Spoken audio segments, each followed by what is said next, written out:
இந்த படம் உங்கள் வீட்டில் இருந்துச்சு அப்படின்னா செல்வமானது பெருகும், அதிர்ஷ்டம் கிடைக்கும். வாஸ்து முறைப்படி பார்த்தீங்கன்னா, குதிரைகளோட உருவம் வீட்டில் இருந்துச்சு அப்படின்னா வாழ்க்கையில் மகிழ்ச்சியும் செழிப்பும் இருக்கும் என நம்பப்படுது.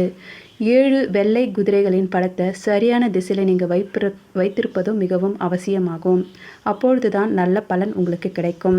திருமணத்தில் 7 படிகள், வானவில்லில் 7 வண்ணங்கள், 7 பெரிய கடல்கள், 7 பருவங்கள், சூரியனின் தேருக்கு 7 குதிரைகள். இந்து மதத்தில் 7 என்ற எண் மங்களகரமானதாக இருக்கிறது. 7 குதிரைகளின் ஓவியம் வீட்டில் இருந்துச்சு அப்படின்னா எதிர்மறை ஆற்றலை தடுக்க உதவும். நிதி சிக்கல்களை தீர்ப்பதில் இது முக்கிய பங்கு வகிக்கும். 7 குதிரைகள் வரைவதற்கு தெற்கு திசையே உங்களுக்கு சிறந்ததாக இருக்கும். இந்த திசை வெற்றி மற்றும் புகழுடன் தொடர்புடையதாகும். நீங்கள் இங்கே வண்ணம் தீட்டினால் நீங்கள் எல்லாவற்றிற்கும் வெற்றி பெறுவீர்கள். இந்த ஓவியத்தை தொங்கவிடும் போது குதிரைகளோட முகம் கதவை நோக்கி இருக்கக்கூடாது.